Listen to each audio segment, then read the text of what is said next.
Welcome to the Point. The primary election will wrap up on Tuesday, and many of you have already voted through absentee ballots or early in-person voting. But for those who are still mulling over your decision, we take this time to examine the 3rd Congressional District race. The 3rd was reconfigured for the 2022 race after the Redistricting Commission cast aside county boundaries and took parts of Kent, Ottawa, and Muskegon counties, put them into a single district with no county completely covered by the 3rd. Freshman Democrat Hillary Scholten is the incumbent facing a primary challenge this year and talks about why she is running. I ask you this not in a facetious way, but having worked in Washington, been on Capitol Hill, and observed it as it is now, I'm always interested in why people decide to run again, to go back to the U.S. House of Representatives. You know, after the year we've had, it's a fair question. I'll just say that. You know, it has been frustrating, and folks who are regular subscribers to my newsletter know that despite my indefatigable optimism, I have been frustrated with, you know, the inability of this Congress to come together and get things done. And, you know, we all take responsibility in that, but you know, the leadership has failed to put bills on the floor that are going to move the needle on things like immigration reform. You know, it has been a breakneck moment when it comes to even passing our basic funding bills. I'm running again because despite all of that, I've been able to deliver some incredible wins for West Michigan, bringing home over $100 million. That's in taxpayer refunds, Social Security payments that our constituents are due, as well as grants and investments in our roads, bridges, cleaning up our water.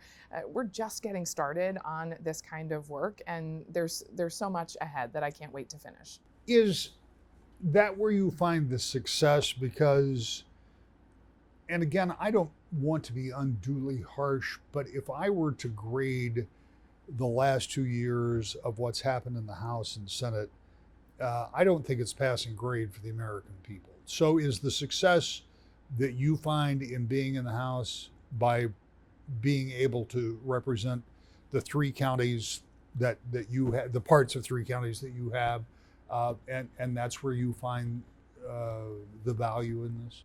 It certainly has been these last 2 years. You know, I mean, let's take a look at something like immigration, right? I came to Congress to get things done on many issues, but this one in particular, having spent close to 20 years working on this issue. And we talked about this when you were running 2 years ago. Exactly. Yeah. We came so close on a bipartisan border deal, you know, passed out of the Senate. The Republicans asked for it, and then the House has refused to bring it up because the former president said, don't do it. You know, I see how that type of dysfunction is deeply harmful to the American public. And, you know, I believe that the more people who are pragmatic, solution-oriented, continue to run, to stand up for this kind of service, you know, we won't stand for that type of chaos and division. I had not planned to ask you about this, but you brought it up twice now, and this immigration bill. There was a provision in that bill that would allow a certain number of people to continue to flow across the border. And I have to ask you, as one who has, as you point out, for 20 years worked in this, is that acceptable?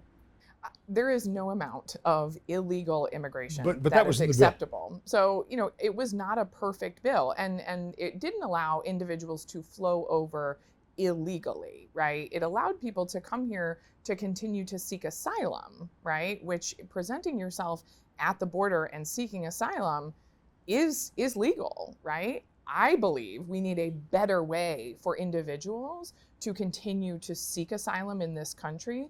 Namely, you know, my bill, the Bipartisan Dignity Act, creates in-country processing centers so individuals aren't forced to come as close to our southern border and present themselves. There would be processing centers in their country of origin where they could present themselves and have their cases adjudicated. That would be my best option. But, you know, Unfortunately, in the United States Congress, we can't always have the perfect piece of cake. Being one of 435, right? I mean, that's the thing. We're one of 435. We're existing in an imperfect environment, and I deeply believe we can't let perfect be the enemy of good when it comes to getting things done. That bill would have also provided for thousands of additional border security agents at the southern border to create a safe, secure, and orderly process, which we desperately need. If you're successful in the primary and then moving on to the general election, what do you want to do? What is the possible? And I ask you that question against this background. Yeah. There will be a Democratic majority, there will be a Republican majority, and either one of them is going to be pretty slim. Yeah. So given that no matter who's in charge, yeah. they don't have enough votes to really get it done. I mean, unless something dramatic happens. Right. This has been a year for dramatic things happening in politics. So, exactly. If you follow the wisdom of the past, it's going to be a narrow margin either way. What do you hope to get done in that environment? Yeah, well, I would still remain optimistic that we could get some big things done.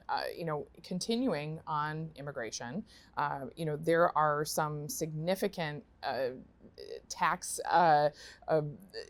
expirations that are coming up from the Tax Cuts and Jobs Act that we need to address. It's going to be a big tax year. We have to focus on getting a tax plan right that works for the American people, addresses the situation that we are in, and also, my sort of stock in trade is finding the nitty-gritty, hyper-technical things that might not draw the headlines, but that make a really big difference for the American public, specifically saving us money, allowing individuals to have increased access to capital when it comes to starting a small business.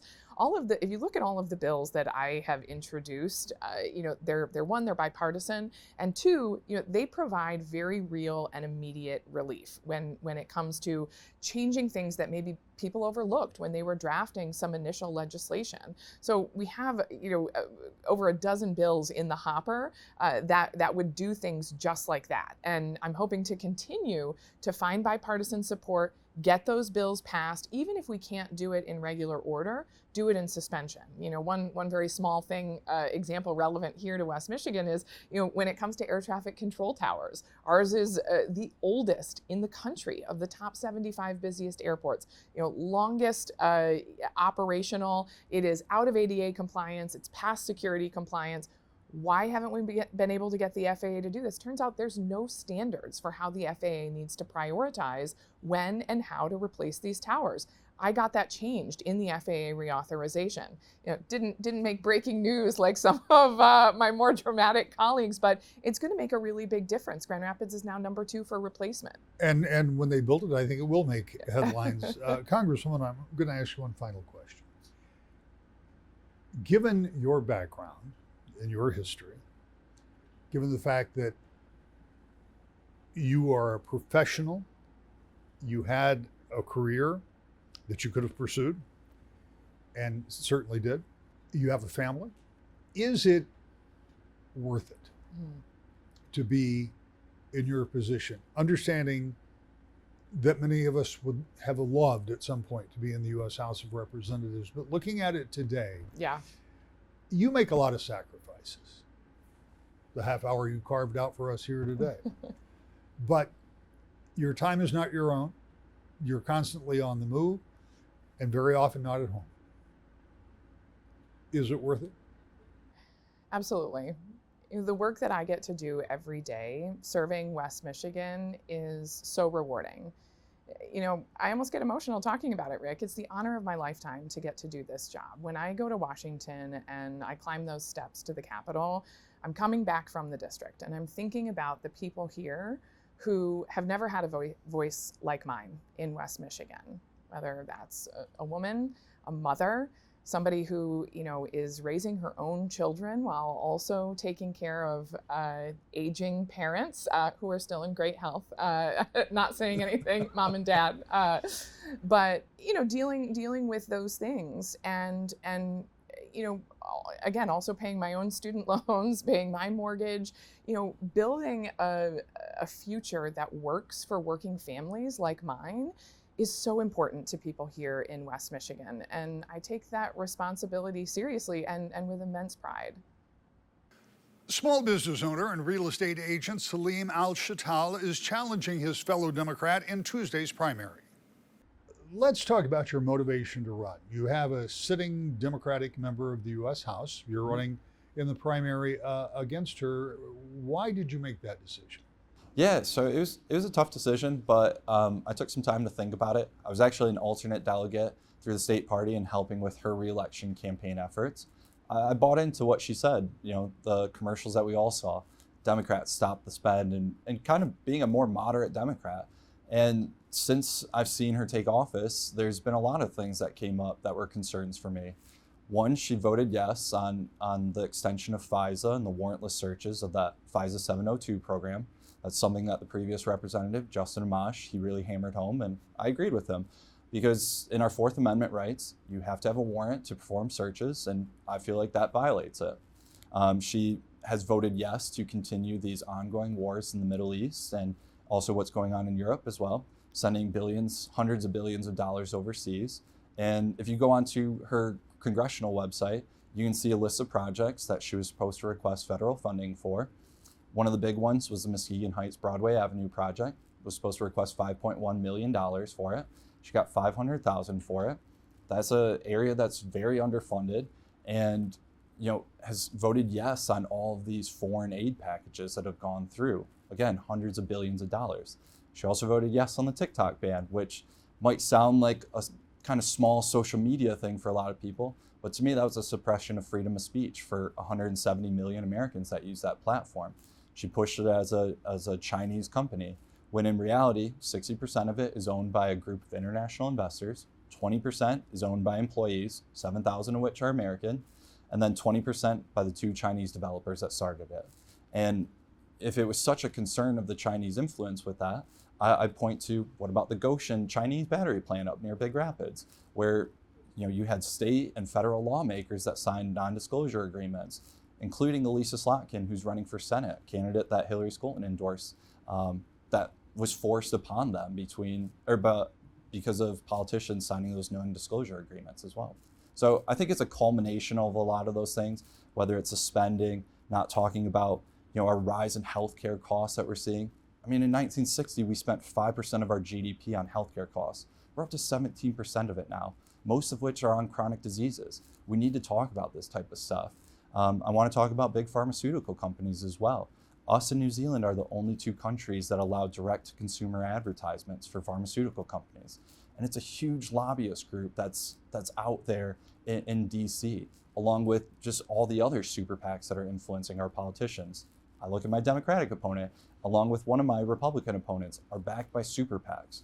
Hillary's being backed by APAC, which is a super PAC that does not comply and lobbies on behalf of a foreign country and does not comply with FARA, which is the Foreign Agents Registration Act. So to me, those are deep concerns that I'm having. They bragged about spending are willing to spend $100 million in this campaign cycle to influence our election cycles. As an American, that's terrifying. I don't care what party you're associated with.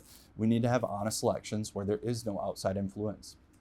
Let's talk about what you would do if you were successful both in the primary and the general election. What would be your approach to being a member of the U.S. House of Representatives?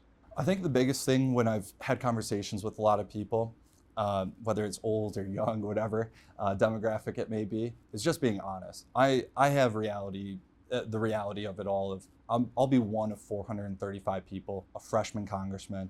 I understand that I'm not going to change the world as just one person. So I'd like to point to just where my stances are, where my mindset's at with a lot of topics. Because once I get in there, then I can look to have more influence from there.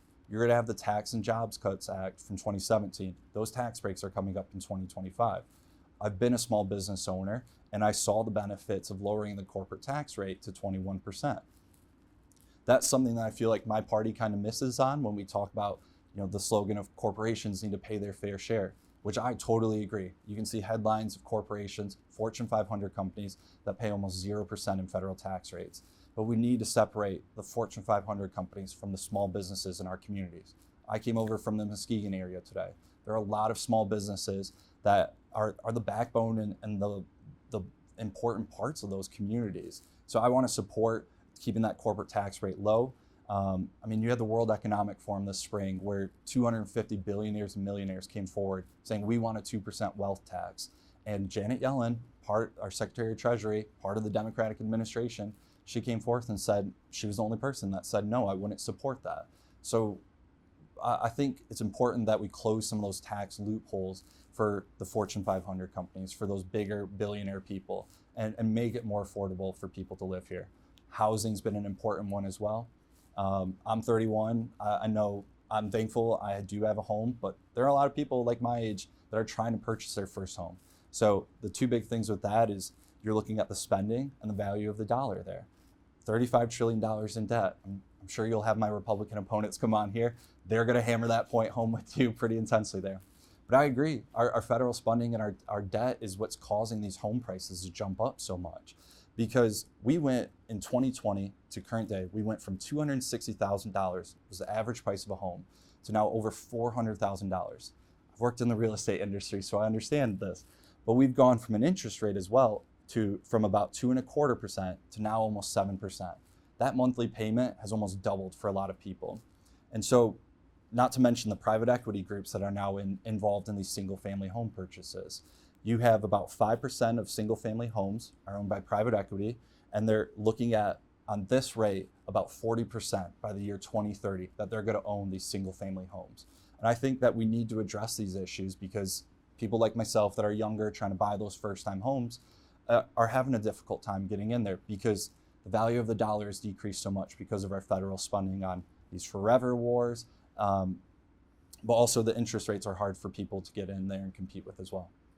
The interest rate, inflation, the expansion of prices for homes, as you point out, all part of this election cycle. But what do you do about that? Because I have talked to any number of candidates for different offices, and everybody, almost to a person, will identify inflation and the economy as big issues, and we see that in our polling. Mm-hmm. But you pointed out just a moment ago, you'd be one of 435, and you can't fix inflation. The president can't fix inflation.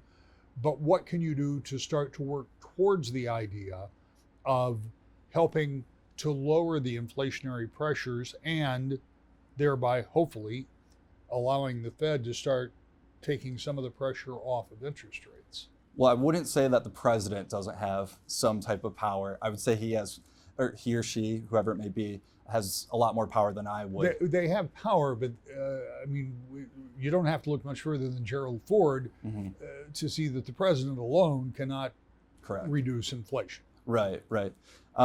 I look at, one of the big things was the $1.2 trillion spending package that went through this past spring. I don't support those large spending packages without some type of scrutiny from people like yourself and even the national media as well, scrutinizing what's in those spending packages.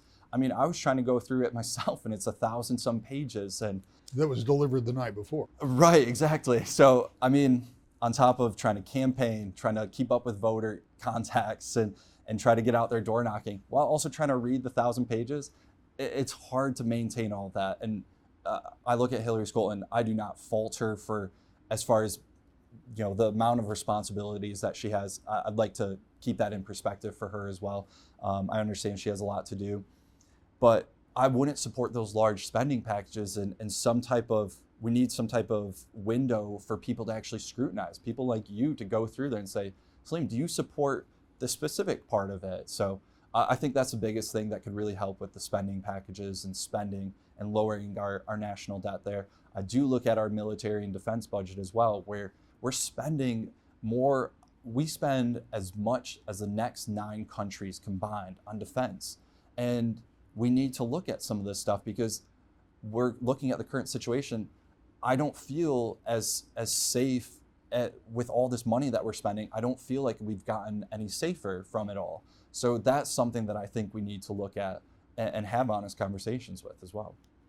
Final question, how do you win? It's a big kind of sprawled out district now. It used to be a little bit more compact and be full of entire counties. Now it's a portion of 3 counties. Yep. It stretches from here in Grand Rapids all the way to the Lake Shore. Yep. Ottawa County, Muskegon, parts of Muskegon County, parts of Ottawa County, A parts little bit of Kent Allegan. County. Yeah, Yep. right. Don't want to leave them out. Right, that's right. So actually 4 counties. So how do you win when you're running against an incumbent? Not just an incumbent, a well-funded incumbent. I mean, last election cycle, she raised almost $4 million. 79% of her individual contributions came from outside of the district. If you include PAC money as well, I mean, you're looking at close to 90% of that money coming from outside of the district. But still, when I go around and knock doors in Kentwood, in Muskegon, and areas that I don't feel like are very talked to, they still don't know who she is, and they don't feel like they're being represented by someone. So as far as how do I win, well, the conversations that I have with people that are very much inside the political realm versus outside, it's very different, because people that are outside of the political realm they want an honest, transparent politician. They want someone that's showing up to different events and being there and showing their face. I mean, heck, I was just at some guy's 70th backyard birthday party in Kentwood, because we met at the Juneteenth event in downtown Calder Plaza. Because again, I don't have millions of dollars. If you want to volunteer and work on my team, you're doing it because you really stand behind me, not because I'm paying you or anything like that, because I don't have the funds for that type of stuff. But I've been showing that I'm willing to have conversations with people and having those tough conversations on topics, talking about healthcare, talking about big pharma, talking about housing. I do find that, you know, it's been a big part of my party, but talking about women's reproductive rights is a big part of my party's 2024 election cycle. I totally agree. However, I support the Equal Rights Amendment Act, which is something that even opponents of it have called out that it would have prevented Dobbs versus Jackson. And that's something that my Democratic opponent has not said that she supports. So I'm willing to talk about all these different topics with people and be scrutinized, be questioned, all of this type of stuff. And I think a lot of people are responding well to it, because they're thinking, hey, you know, this guy's putting people over politics and willing to have conversations with people. I mean, I'm coming from Muskegon today. That's a 50-50 area between Republicans and Democrats. I mean, my best friend's parents might be big Trump or Republican supporters. And it's important to have those conversations rather than people that are just gonna be those yes people and encouraging me throughout the whole process. I need to be scrutinized and need to be questioned, because at the end of the day, you know, with the current height and toxicity of politics right now, it's important that we focus on issues that are impacting people's lives and not making this Republican versus Democrat. We're all Americans, and we're all looking to put the best policies forward here to move our country forward. Republican attorney Paul Hudson says that Congress needs to change, and it starts with new faces. Let's talk a little bit about your background. What is your professional history that brings us up to this point? Well, I've been practicing law in this state for 18 years, and I'm a partner at a law firm here in Grand Rapids. I have a 16-year-old and a 13-year-old at home, and the reason I'm running for Congress is because I think we've seen a failure of leadership in Washington. And I have a simple rule that I live by. Let's leave this place a little better than the way we found it. And right now, I think our leaders are failing us, and it's failing the next generation. And we need change in our leadership if we want to transform this country into the country that we want it to be.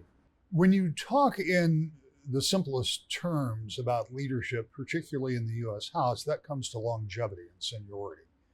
And some of those people, it's the same over in the Senate, they've been there even longer. But in the House, some of those folks have been there a long time. So how do you go about changing leadership when they have an established power base, those people who are heads of committees and in the leadership of both parties? How do you go about changing that with a freshman, if you were successful coming into Congress?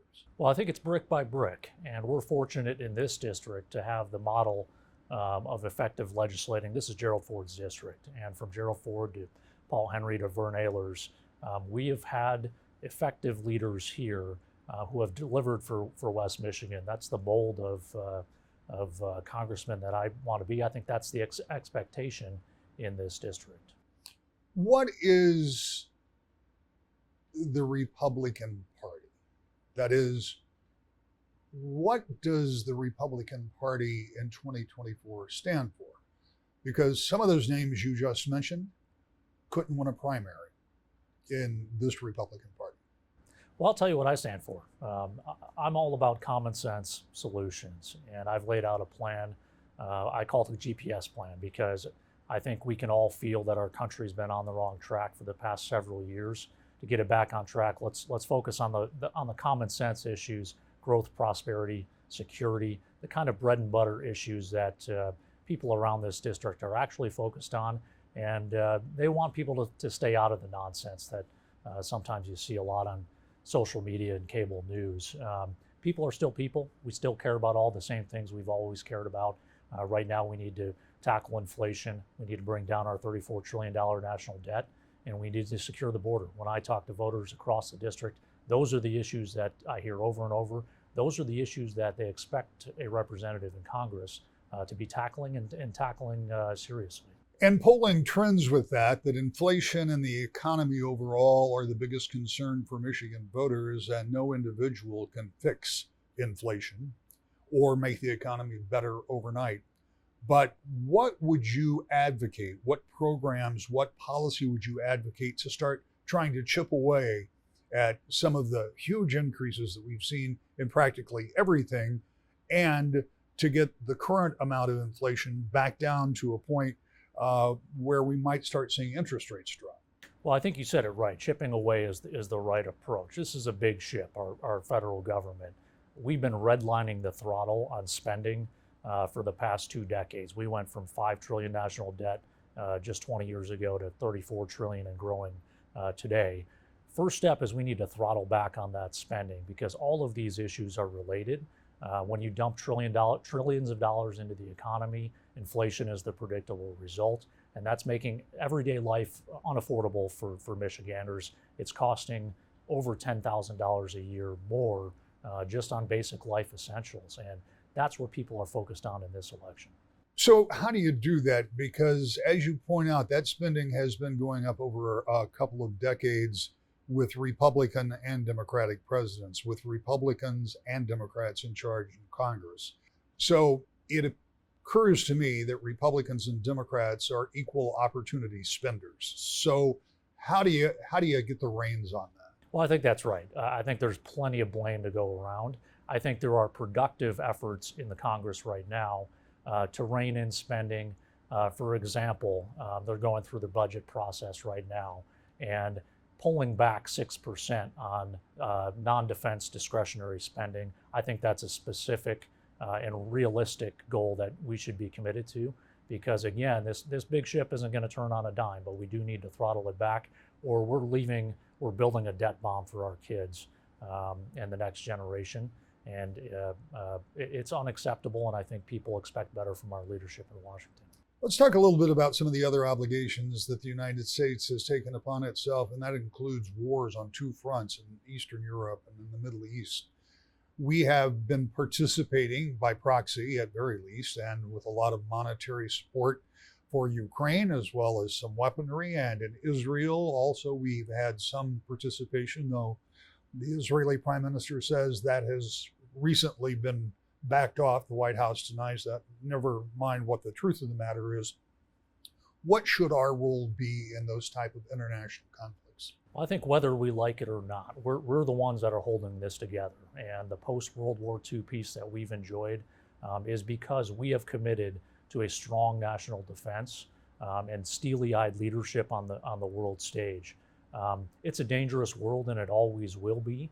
And I think we need to maintain our status as a leader on the world stage.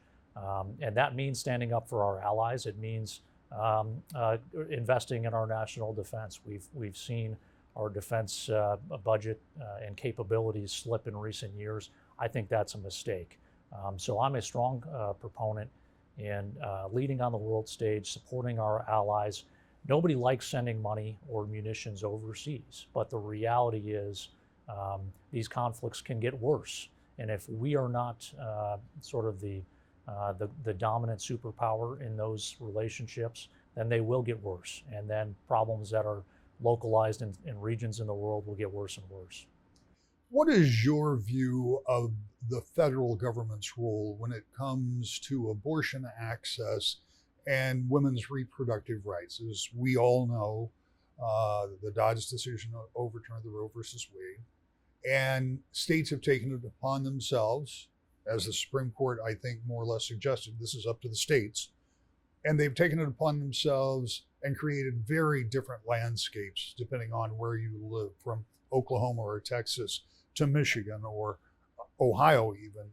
Is the federal government in a position that it needs to do something to standardize that access, or is it rightly left up to the states? Well, I think it's rightly left up to the states. And here in Michigan, I think that's a settled issue after the passing of Proposition 3 last cycle, where we passed a constitutional amendment to enshrine abortion rights in the Constitution. I respect the will of the voters on that issue, and I respect the right of voters in other states to decide the policy that's best for them and their communities.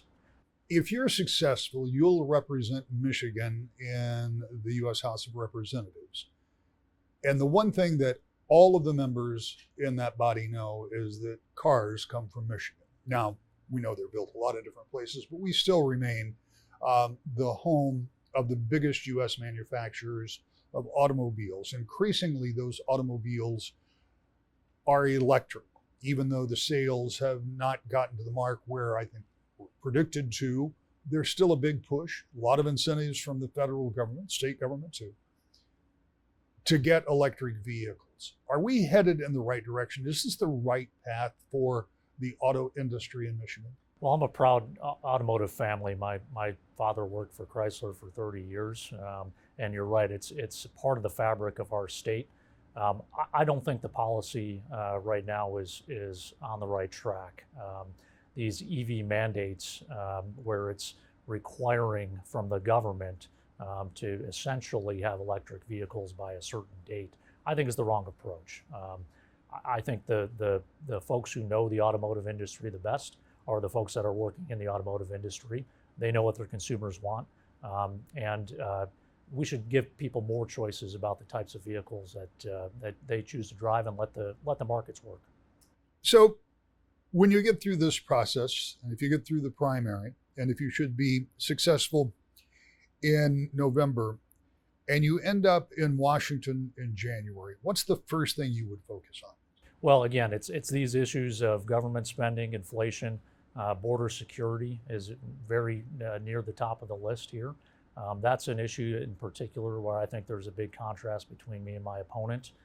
We've seen an open borders philosophy, and we've had up to 10 million illegal crossings in just the past few years. That's the population of Michigan, essentially. And when I've talked to voters across the district, there's a real sense of there's nobody minding the store right now. And whatever your views are about the best policy, I don't think that's a reasonable or common sense policy. So I think that's something we need to do, is to secure our border. And then we need to get serious about the budget process. We have $5 trillion in revenues coming in, but the proposed budget for next year is $7.3 trillion. So it's not sustainable. So we need to rein in that spending. Michael Markey is a financial consultant who worries about the economy nationally and statewide, who is also seeking the Republican nomination. Tell me about your background. What have you done? What has your professional life been like up to now? Yeah, so my background's kind of unique. I had this idea to put Beanie Babies, I don't know if you remember those, Beanie Babies in the arcade games, ones with the claws and the joysticks. I was 14 years old. And so I went to my parents, told them I had this good business opportunity for them, and they kind of looked at me like, yeah, we'll see. And but they lent me the money. They lent it to me, not gave it to me. It was at 18.99% interest, and it really motivated me to pay it back as quickly as I could. But I put the arcade games in restaurants, and so it just took off. And so I was making, I think it was like $600 a week net profit at 14 years old, and my dad told me I needed to start investing the money, and I said, no, Dad, don't worry, Beanie Babies will be around forever. And Dad was right. So he got me to buy my first rental property before I was 15. and second before 16. And then I got a commercial real estate 18. Was a college baseball player. And then I started a financial firm right here in West Michigan in 2009. So we've been very lucky and blessed. I mean, it's grown from one little location on Hall Street in the old steel case factory, which was a beautiful building, but maybe not conducive to a financial practice, to we're 3 locations in West Michigan. We've part of our business now is statewide. We're in South Carolina, into other states. So, I've got a business background. Been part of the community. I mean, I met my wife here. We've raised our kids here. We've both built businesses here. And I think that's frankly what we need. I mean, most people tell us that Congress isn't working right now, yet they keep sending lawyers to Congress. 80% of our representatives in Congress are lawyers. There's nothing wrong with lawyers, but having 80% of them be attorneys probably doesn't represent the people. We need business leaders, some people who know how to start things, how to get things done, create opportunities not just for themselves or their family, but their communities. And that's what my life's been about. Let's talk a little bit about some issues. Generally speaking, when Michigan voters are polled, the number one issue is the economy. And inside that economy question is inflation. Inflation isn't something that an individual congressman can solve or a president, but what would you advocate as a business person that would start to help ease the strain on the economy and reduce the inflationary pressures that we still face? Well, there's the obvious one, and that is the government needs to stop spending the amount of money that they're spending. 80% of our economy is driven by the consumer, not by the federal government. But another one, though, I was on national radio even before I announced for this, because I've been in the financial world for years, and I was criticizing the Fed's policy to just increase interest rates, because not only does it choke out the middle class, but as I said then, it was going to make our small and regional banks pretty vulnerable. And so then the host said, well, what's the alternative? I said, well, we need to increase the reserve requirements at our banks, which just simply means, I know I'm kind of starting to talk like financial advisory talk. It just means that banks have to leave a little bit more in cash and lend a little bit less out. So you're still choking that or lowering that money supply, which would have brought down inflation. And as I said then, it would have made our small and regional banks stronger, which would have been a good thing. And then 3 months later, I was back on that same show because I didn't mean to call that we're going to have several of the largest bank failures, but it just made sense to me. Those failures, and this is not part of the questioning I had thought of, but those failures seem to be relatively isolated. And the dominoes didn't fall after that the way some might have feared that they would have. From your perspective as a financial expert, do you think our banks are in relatively good financial shape now, or are they still in danger? Well, we didn't have the domino effect because the federal government broke the rules of the FDIC. And whether that's good or bad, we don't know what the outcome would have been. But it does highlight this trend that we keep seeing, that the federal government keeps being the backstop for poor business decisions. So do I think banks are pretty strong? Yes. But we definitely have an issue with our economy. I mean, Grand Rapids is the second largest town or city in the state of Michigan. And I think most of our listeners, myself included, we always call it the Varnum building, the big blue skyscraper. I know it's the Bridgewater place, but that's arguably one of the most iconic buildings here in West Michigan. I'm not saying it is, but it's arguably one of. And that's in foreclosure right now. When your economy is doing well, you don't have some of the most iconic buildings in your community go into foreclosure. So, and it went into foreclosure because they lost some of their top, this is the office space side, because they lost some of their top tenants. I mean, I own a business here. We moved one of our locations a couple years ago. One of the first buildings I talked to our team about looking at was, let's look at the big blue building. Let's look at the Varnum building. So, when you lose a couple big tenants and you say, hey, we went into foreclosure because we lost them, that means we lost them and couldn't replace them. So what does that say truly about where our economy is right now? There are absolute warning signs all over the place, and we got to right the ship now. You advocated for cutting government spending, and my question is always, what spending will you cut? Because every dollar that flows through every government, through the federal, the state, the local, county, whatever, all has a constituency. So who gets cut? Well, there's one that doesn't have constituency, though, and that's the price we're paying on our debt.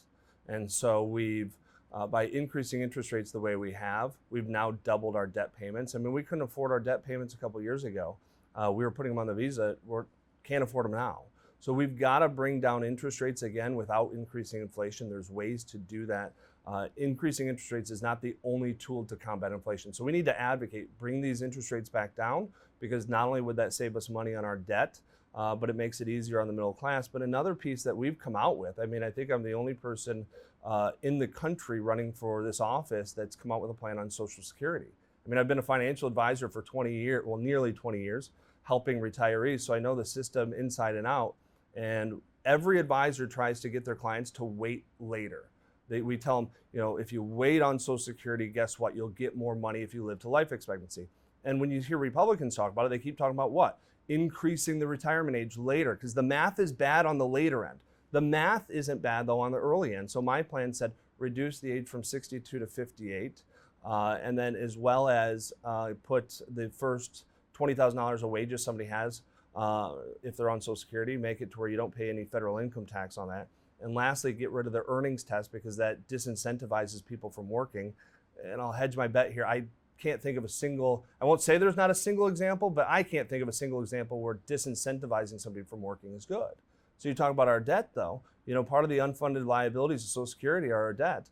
We had a nonpartisan Public Policy Institute come out and validate all of that math. So it's not just my opinion. They said that this would make significant improvements to Social Security solvency. Doesn't increase taxes, doesn't cut benefits. In fact, technically expands the system. And so there's another idea, you know, not only lower the interest rates, but put that in place. That's going to lower our unfunded liabilities there as well. One of the things, again, that shows up in polling that people are concerned about, and that is the United States involvement in foreign conflicts, both in Eastern Europe and, of course, in the Middle East. And depending on what your point of view is, we are involved in those a little bit or a lot, right. From money to weapons to even trying to put limitations on how you can use the weapons, or maybe not delivering weapons if you listen to the Israelis. Whatever the truth is about that, the question is, what should our role be as an international power when it comes to those kind of conflicts? Well, I think first, and you know, let's talk about Israel, is I think that we have to have unwavering support for them. You know, they were waged an act of war against them by a terrorist organization. They are our strongest ally in that region, and we are their strongest ally, and we need to support them in everything we do. But I go back to, you know, when I think of Ukraine, and I think back to, I said my start in business was 14 years old. My parents lent me the money. And we're literally borrowing money from China right now, money we don't have, can't afford to pay back, to then give it, whether it's in the form of giving it in the form of weapons or direct money to Ukraine. We're getting it and we have to pay it back, and then we're giving it away free. So when I look at things like Ukraine, we should be giving them a loan. We need to support democracy around the world. We are the world power. We're the one that creates stability across the globe. But I don't understand why we're borrowing it from China, some money we have to pay back with interest. Money my kids, your grandkids, my grandkids will have to pay back with interest, and then we're sending it over to, you know, Ukraine and just saying, hey, you know, do with this what you will. Is there, in your mind, and again I refer to polling, because both Republicans and Democrats identify one of their chief concerns as a threat to democracy. And I believe between Republicans and Democrats, they believe the threat is very different. Nonetheless, it is one of the few times in electoral history that I can remember that it has been something that's been so pronounced, that people are worried about our form of government, a republic in essence, but we think of it as democracy. Is there a threat to our way of life, our form of government? Yeah, well, you know, I'm a finance person, so I'm bringing it back to finance. So what happens when you increase interest rates, the value of existing bonds falls. That's not like a thought or a theory like so much in finance. It's just the mechanism and how it works. So we've, you know, tripled, quadrupled interest rates on U.S. debt, which makes the value of existing U.S. debt plummet. So long-term U.S. Treasuries, again, I'm getting boring on people, but they've lost almost half. And we've got 34 going on $35 trillion of debt. The silver lining of that, though, is that other countries, if they go off the dollar, you're like, hey, what happens if you go off the dollar? The dollar loses a bunch of value. All of these trillions of dollars of debt that you have would lose a bunch of value. That's been the silver lining. That's been a natural protection on making the world stay on the dollar, because we're able to spend the way we spend. We have the deficits and the debt. We've been able to manage that thus far because the world loves the dollar. Everything's priced in the dollar. But that natural protection to make sure that all these trades in other countries stayed on the dollar is because we were able to say, if you go off, you lose money. But by raising interest rates the way we've done, we've made those long-term U.S. Treasuries lose between $8 and $9 trillion of value. So that's why you're seeing countries like India, one of the largest countries in the world by population. They have now started to transact their oil purchases with Saudi Arabia off of the U.S. dollars. Two things that make the dollar strong. Number one, the world uses it as the reserve. But number two, they do large international transactions using the dollar. So you ask, is the American way of life under threat? It absolutely is. If the world goes off the dollar, we lose the stance and the stability that we've had for 70 years. You hope to be a member of Congress from the state of Michigan. And the state of Michigan, to the outside world, is known as the automobile capital of the world.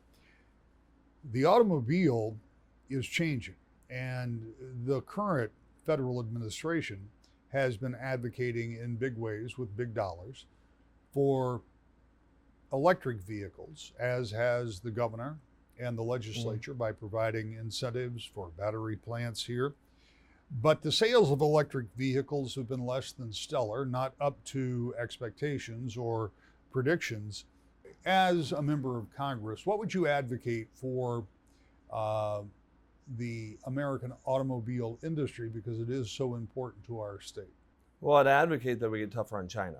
And that's something I've been a big advocate since I got in this. I don't look at China as just another country. I look at China as a threat, as something that does want to disrupt the American way of life. I mean, you talk about the EVs, and I see three very glaring issues with them. Number one, they're dependent on the raw materials that we, again, have to buy that we don't have here. Most of those raw materials we have to buy from China. Number two, they're dependent on bringing in the batteries from China. And number three, they're dependent on an infrastructure that isn't even there. And they're dependent, and let's put it forth, they're dependent on federal, to your point, federal and state subsidies that only make them somewhat affordable. They're not affordable for the middle class. It's the upper middle class and wealthy Americans. I was a big baseball player. I've had 5 shoulder surgeries, elbow and knee, all on this side. And so the Republican base might not like this. I don't have a gas lawnmower. I have an electric lawnmower because the idea of sitting there and it doesn't work anymore. But I remember some of the first electric power tools, because I grew up around construction. They were awful. I remember when they first went to the 18 volt, you're like, holy cow, it's got some power, and the battery lasted like 3 minutes. It didn't work. But over 20 or 30, I guess I'm older than that. So over 30 years, the manufacturers of these electric power tools, electric mowers, trimmers, hedge clippers, all that, without government subsidies, they figured out how to make a product that was both attractive price-wise and attractive in its capabilities. So I'm a big believer of get the government out of the way. I do not believe that the bulk of the American public want to go to straight EVs. Hybrids make a whole lot more sense. And if the government was out of the picture in this, I think you would see a much bigger push with hybrids, because for the raw materials that it takes to make an EV, you can make 100 hybrids. So when the government gets in the way, it does not do things efficiently, and it disrupts the natural free market mechanisms. And so, we have to protect the U.S. manufacturing. And part of that way is we always talk about free trade, but we forget an important word in free trade. It's free and fair trade. And we've allowed a lot of countries around the world to manipulate their currencies in a way that has taken away the fairness off the table. And that's a big part of the destruction of the U.S. manufacturing and U.S. automobile industry. Join us Tuesday night for full election results, and we'll see you here next week. To the point.